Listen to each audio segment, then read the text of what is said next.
6th Congressional District. The candidates have agreed to abide by the rules set forth prior to the forum. They will each present a 1-minute introductory statement. The order to start is alphabetical.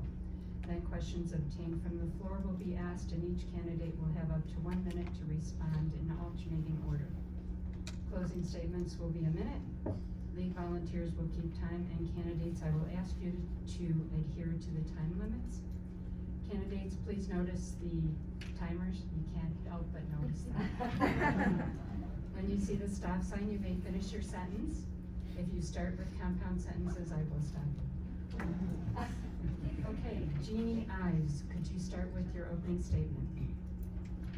Well, first of all, thank you to the League of Women Voters for having this forum. You do a huge community service by opening it up to anybody to hear from the candidates. I've been participating in your forums for at least 7 years now, and I appreciate what you do. I appreciate that you're here at Cantigny tonight. This place is a very special place to me. It harkens back to my military legacy and that of my family's. My grandfather served in World War I to defeat the Germans. My father, at age 17, signed up to defeat the Nazis. At age 17, and then he served in the Korean War. His 6 brothers served as well. I served, my husband served, his parents served, and as did 3 of his siblings served. Additionally, our family has served. So I'll tell you what, we are all in to defeat any socialism that comes to sneak in the back door in this country. I'm all in for this fight. I'm not gonna let my family's legacy be surrendered to big government socialists that you find in the Democrat Party. Thank you. Thank you. Jay Kinzler, your opening statement. Thanks, and thanks, Jeanne, for your service and your family's service. So my name's Dr. Gordon J. Kinzler. Thank you for having me tonight, League of Women Voters. Thank you guys for coming in to listen. I'm running to be your representative for Congressional District 6. I'm a kidney transplant surgeon and a colonel in the U.S. Army Reserve and still active. As a physician, I've learned compassion, empathy, and sensibility. I joined the military out of a deep sense of duty and resolve. I entered this race because I'm concerned that many in Congress are promoting a socialist agenda that is taking our nation down a dangerous path. I'm a firm believer in conservative values. I'm not a career politician.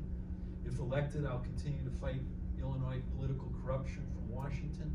I'll make sure we have good, affordable, quality health care, and I'll make sure our families are safe. Although we all have different skin tones, after I make just a 1mm incision, we all look the same underneath. When legislators come together and work as a team, we'll be able to improve the lives of every American. Thank you. Thank you. Jay Kinzler, do you support President Trump's decision to pull the United States out of the Paris Climate Accords? You know, I'm very much involved with our environment. I've been involved in the environment when I was in the Environment Commission in Glen Ellen.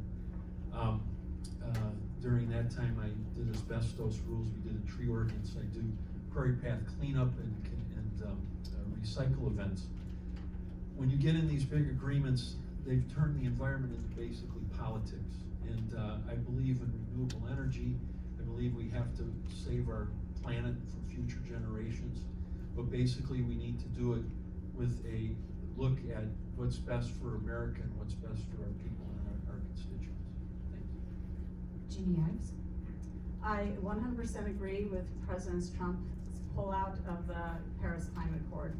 That climate accord is going to cost American taxpayers $3 billion. $3 billion to provide for various programs and grants in other countries for them to improve their energy sector without any guarantee that would actually happen. Additionally, it put requirements on the U.S. that is already meeting its emissions requirements. In fact, we had a decrease in emissions, a record decrease, more than any other country last year alone.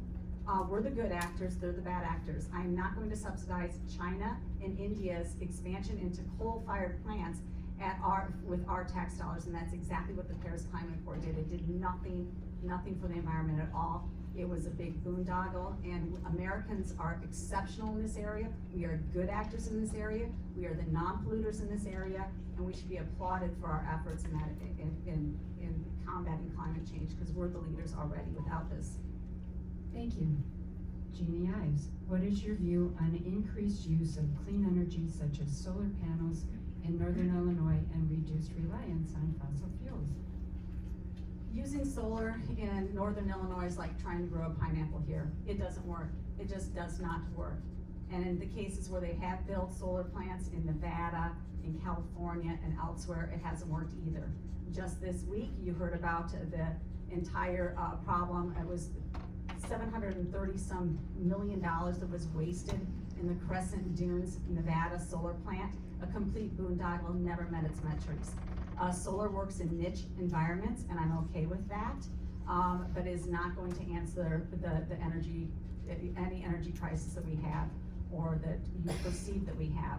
Solar is heavily subsidized. The payback on it is enormous. The solar array on top of the IKEA store in Bolingbrook is a 40 to 50 year payback. 40 to 50 year payback for that alone. The solar panels have to be replaced using rare earth metals and other manufacturing that comes from fossil fuels every 15 to 20 years. So it's very good in niche areas, I agree, but not in northern Illinois. Thank you. Jay Kinzler? So I have a patient who actually has a home and spends most of his time up at the border between Minnesota and Canada. And he has solar panels at his cabin, and he also has a windmill. And he says he produces enough energy that he has to oftentimes put it in through a hot water heater and just let it dissipate into the ground. He says on the cloudy days it's windy, so the wind thing goes, and the windmill goes, and on the sunny days the solar panels work. This guy's been doing this for about 40 years. So, you know, there's the technologies out there, and the technology's getting better. Now, we still need other forms of energy at this point, but we all know that no matter what type of fossil fuel and things we have, there's a finite amount of it's going to run out. So what we need to look for is other renewable sources that are kind of better for the planet. And I think that with the smart people that we have working on this, we'll continue to kind of go in that direction. Thank you. Jay Kinzler. What talents, skills, expertise do you bring to the office of Congressman? So, you know, I was fortunate to have a good friend named Henry Hyde. He used to be, for you younger people out here, our congressman for about 36 years or so. He obviously didn't believe in term limits, but he was a good guy. And I asked him a long time ago, so what's the best characteristic of a legislator? He says, Jay, listen. Just don't talk, just listen. And so, you know, one of the things I do every day when I'm one-on-one with people is I listen to them. They come, I'm a physician, and you know, they tell me what ails them, what their problems are, and then we have to kind of figure out a solution and implement a plan. And I think that's the most important thing as a representative. You know, there's some representatives that like to just give speeches and talk and make all kinds of noise. I like to kind of ask people, what bothers you? I mean, I've asked a lot of you today, a few minutes ago, what's the main concern for you? Because that's how we can figure out what the problems are and how we can then fix them. Jeanne Ives. So the best thing about being a representative is that you represent people's interests. You don't rule over them with your own thoughts and ideas. And that's what I bring to the table. When I went down to Springfield, I told the people exactly what I stood for. I stood for the taxpayer, which in the state of Illinois was the most unrepresented person at any conversation, whether in committee or on the House floor. And so I stood my ground for the taxpayers, and I did not waver from that. So one of the things you have to have is something called political courage. And political courage is really hard to find because it's very difficult sometimes in conversations with lobbyists and special interests, and especially your leadership, to stand up to them and say, you know what, that policy's not right, and I'm going another direction. So fortunately, I have a record, and you can count on my record. And I worked in a bipartisan way to bring about the College DuPage reform. I worked in a bipartisan way to make sure that there was adequate health care around the entire state of Illinois. I was in the super minority and the minority, and every time I wanted to pass legislation, I had to work in a bipartisan way to get that done, and I did it. And I was a fearless advocate for the people in this district. And for me, it's all about representing you and your interests. That's what I'll do. Jeanne Ives, you'll answer this question first. You are both anti-choice candidates. Would you support an exception when the pregnancy is the result of rape or incest, or if the pregnant woman will die if the pregnancy is not terminated? I have an exception for the life of the mother. I definitely support that. I am a pro-life legislator, and it's because I believe in the innate human potential of every single life.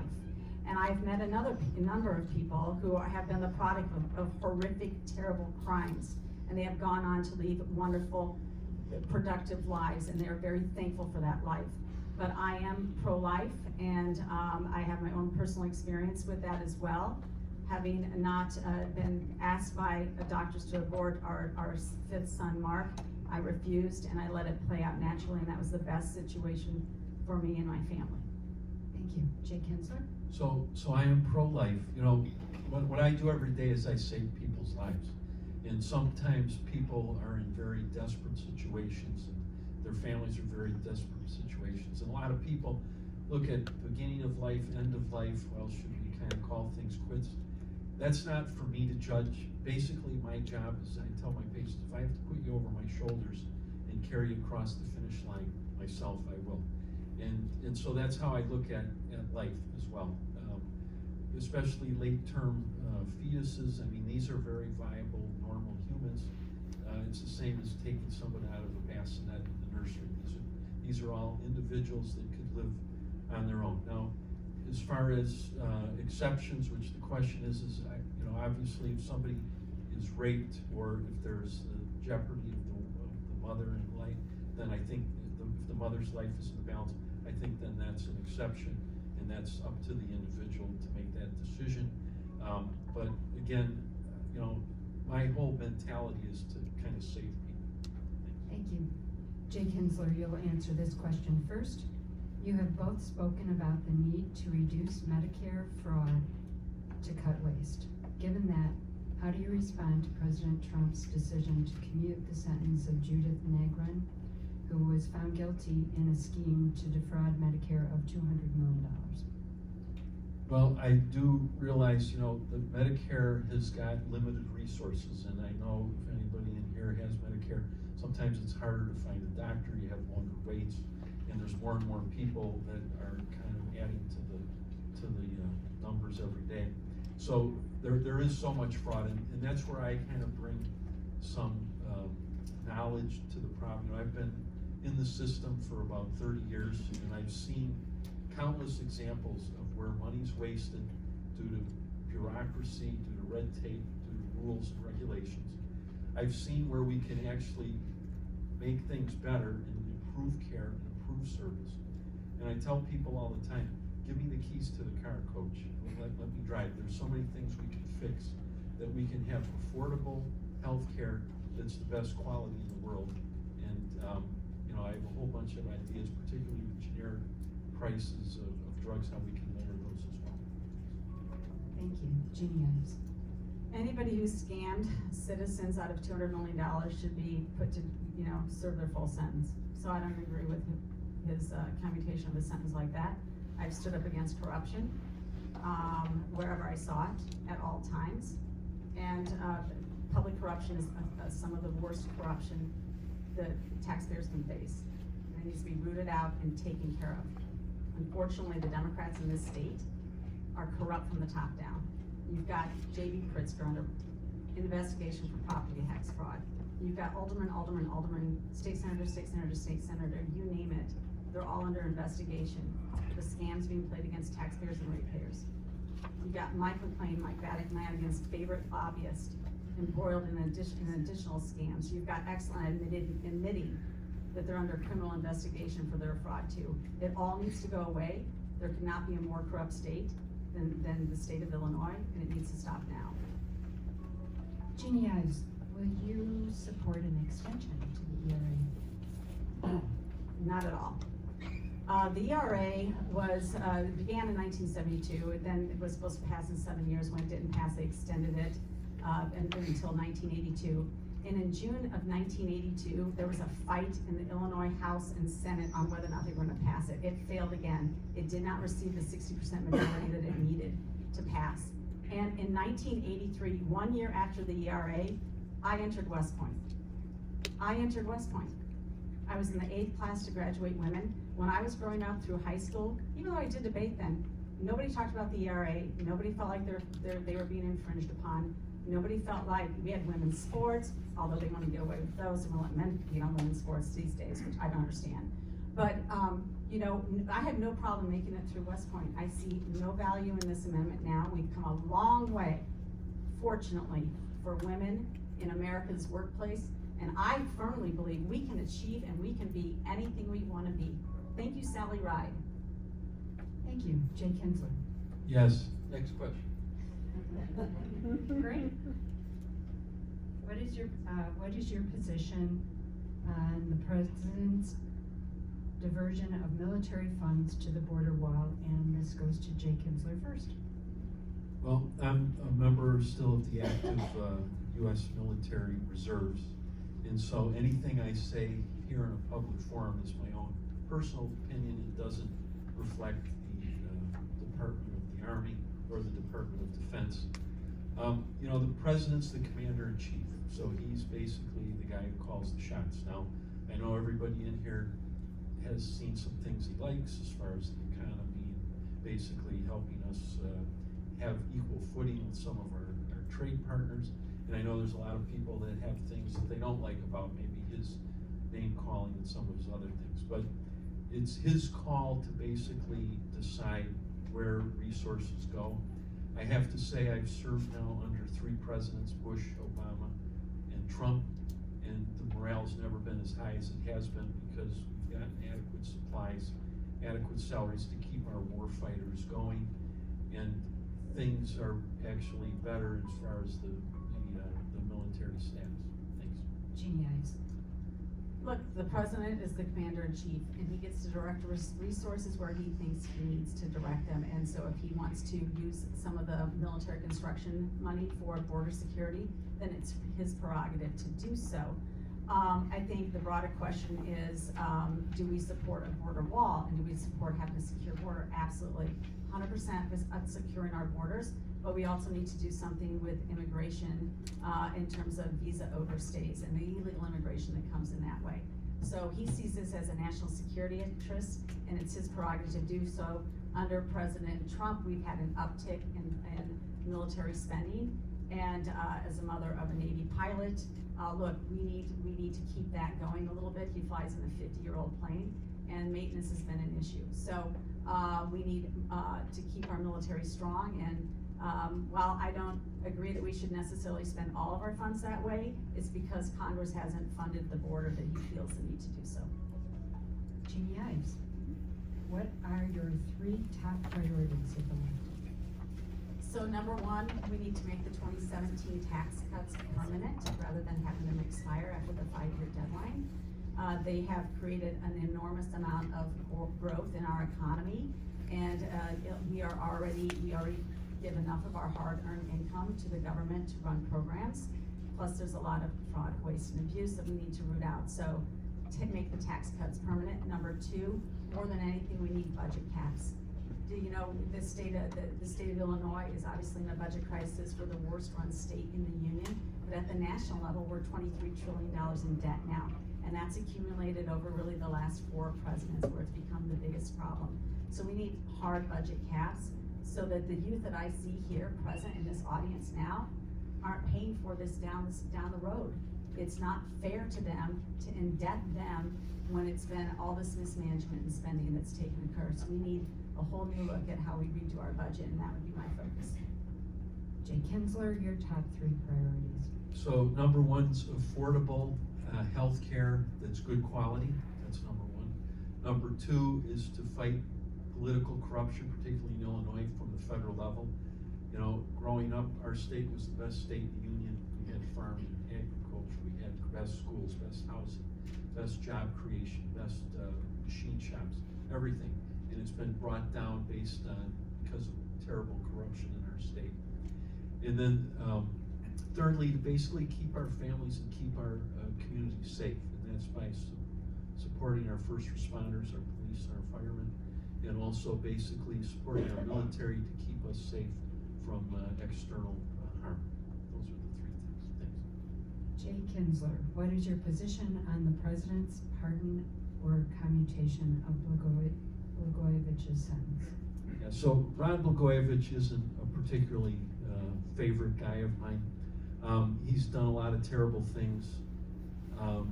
He got a pretty stiff sentence with 14 years. And again, it's the president's prerogative. And I felt that when you compare him to some of our other leaders, George Ryan basically sold licenses for money, and I think a family of 6 were killed, and he got less than 5 years. Jesse Jackson Jr., I think, took over $75,000, and he got about 1 year. And Rod Blagojevich didn't take any money, but he was on tape, saying some things that he would want to take money, and he wanted to sell a seat, and he got 14 years. So I was okay with, I don't think he should have been pardoned, and he'll always be a felon the rest of his life, and he deserves that title. But I think it was okay. I thought it was a nice gesture of showing mercy to commute the sentence. Jeanne Ives. So Rod Blagojevich was convicted of 17 crimes, including shaking down a children's hospital.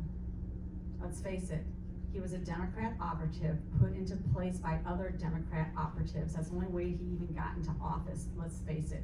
He comes from a Democrat family. Then the Democrats didn't like how he was operating. They took him out of office. There were all sorts of secret, phone conversations with other Democrats, putting this all together. The investigation, in my opinion, didn't go far enough because there's other people that should have been indicted on that as well. And then to top it off, a Democrat judge gave him the Democrat sentence that he got. And what has happened from all of this? The Democrats haven't learned anything. The state is still corrupt. They give him a long sentence thinking it's going to be a marker. It's nothing. As far as I'm concerned, we set that out as somebody who was going to be punished severely. He showed no remorse at all. It seems like the sentence is a bit harsh, but I'll tell you what, most people think that, or a lot of people think that he should just stay in jail there. Jeanne Ives, what are your ideas regarding the healthcare system? We have some of the finest healthcare that you can find in the world, right here in the United States, because we care to provide that. And I'm sure going through medical school is very difficult and arduous process. We're innovators in the healthcare area. Our drug makers are innovators too. In fact, we obviously lead the world in drug manufacturing. It's also very expensive care for many people, but it's not as expensive as other places like Canada, which people think is just a dream. But where in order to see a specialist, you're gonna wait 22 weeks right now, and you're gonna have the highest cost care of all socialized medicine. Look, we have to use our free market system to bring down the costs through competition, through price transparency, through opening up the marketplace to all sorts of various insurance plans. So we have a great healthcare system. My son's $56,000 surgery when he broke his leg last May cost us about $1,000. So we're pleased that they fixed his leg with expert care, but we need to make it more cost effective. Jay Kinzler. So we have a great healthcare system. On Christmas Eve, we took a guy, I call him Dead Men Walking. He came in the hospital in October without a functioning heart. They have to put an LVAD in, that's a pump to keep going.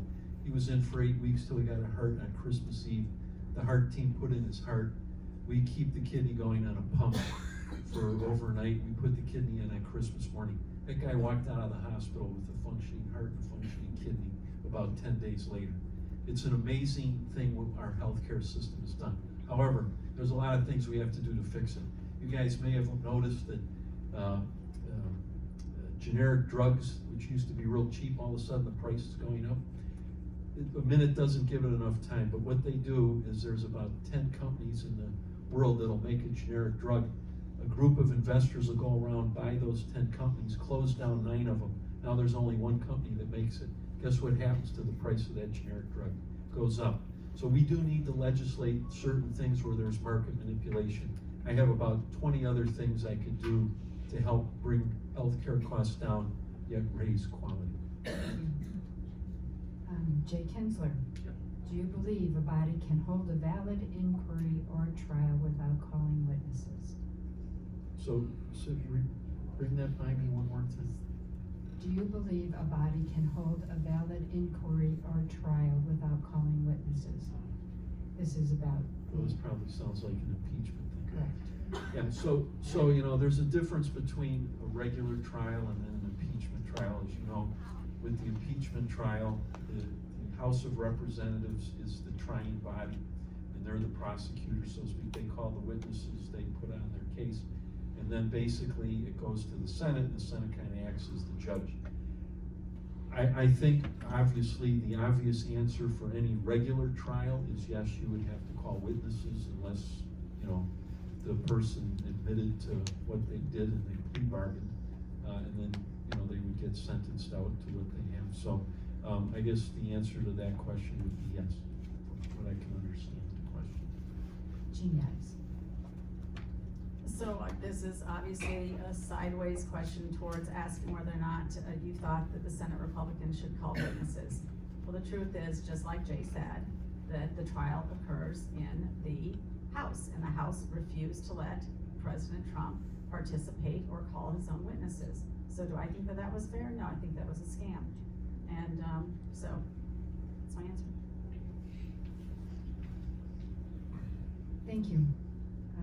Jeanne Ives. Do you support immigration reform? What would it look like? Sure, I absolutely support immigration reform.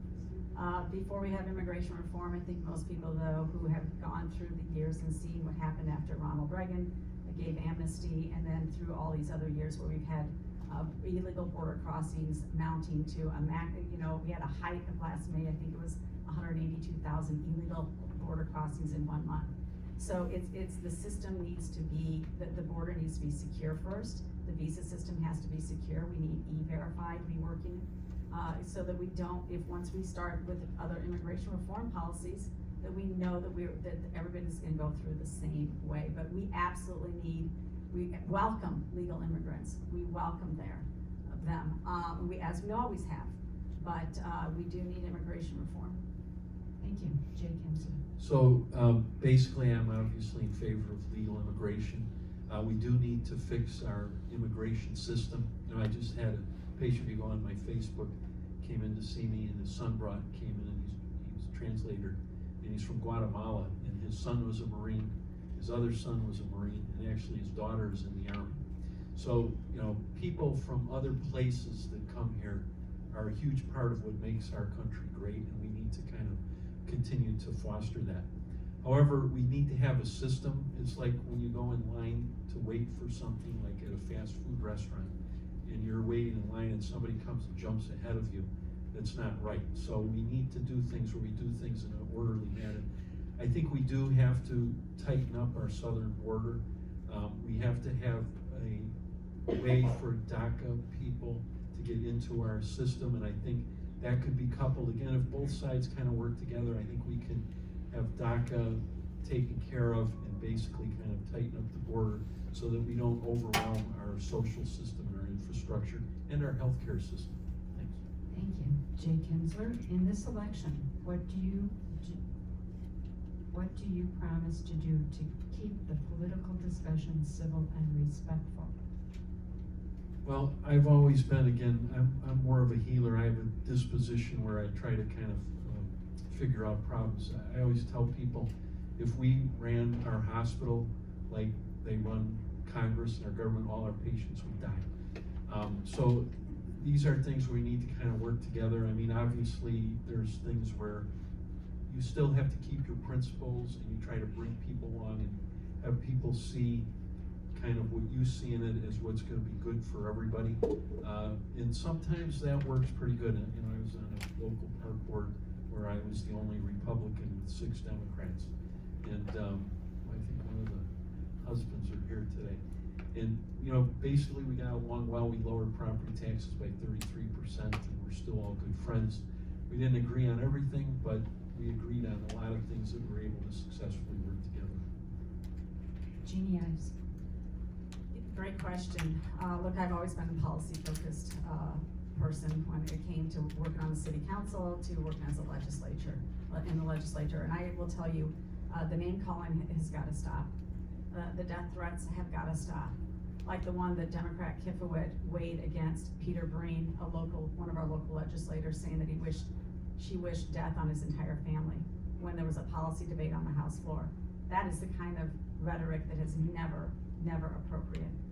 And so I think you got to stop with the name calling, stop with the ideas of personalities, and you just need to focus on the policy, and that's actually what I've always done.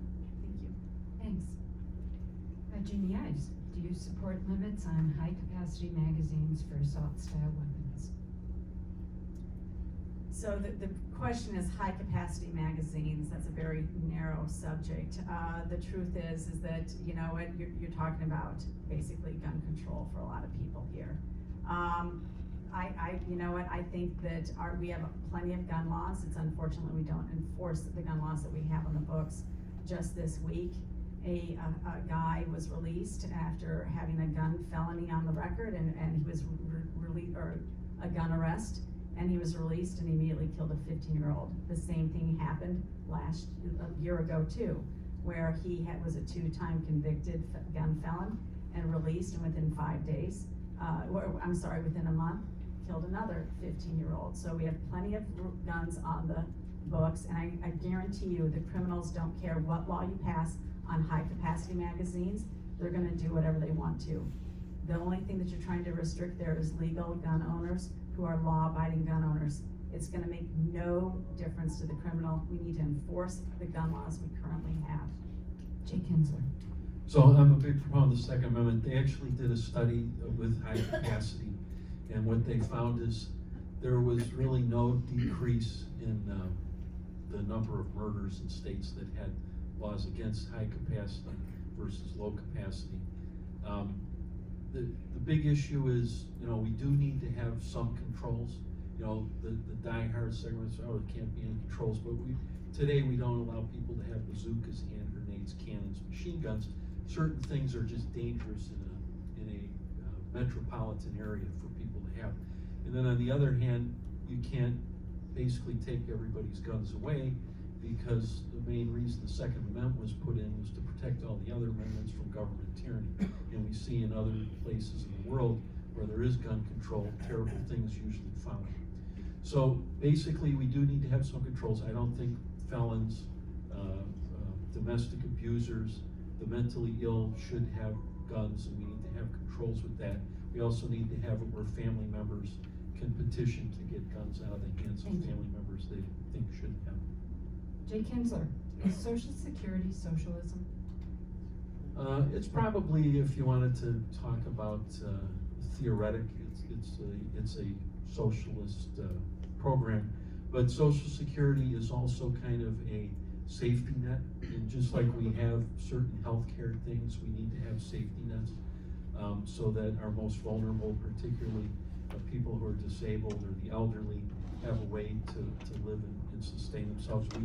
We are, in general, a very generous nation, and we have that capability, and so we need to kind of continue that program.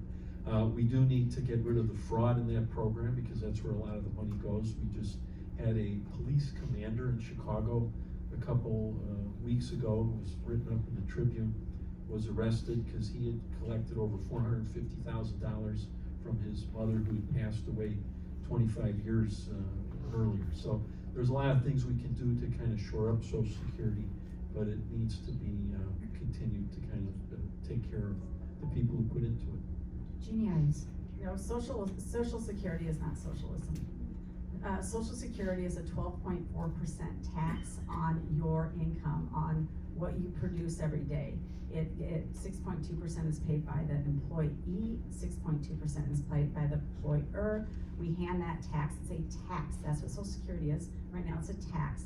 And then on the back side, when you're taken out after 44 years of work, you know, with a maximum retirement age of 67 going up every single time if you want the max benefit, then you get it back, and usually you get it back at only a 1% return rate. What Social Security is a scam. That's what it is, because it doesn't serve the taxpayers well, since it's bankrupt, or nearly bankrupt, and it doesn't serve the people who put away 12.4% of their hard-earned money towards a system that does not deliver results. So for the future people, it needs to be changed. It absolutely needs to be changed, but we are going to make sure that if you paid in Social Security, you get your Social Security. Thank you. Jeanne Ives. In 2017, the Tax Cuts and Jobs Act included a limit on what I can deduct for the high state and local, especially property taxes. Do you support this limit? So I support increasing that limit if it's only that increase in the limit. Unfortunately, you're very unlikely to get just simply an increase in the SALT cap from $10,000 to, let's say, $15,000, which has been proposed. But make no doubt about it, the Democrats that are crying now because we limited the SALT tax to $10,000, and for us, it affects us. It affects us personally.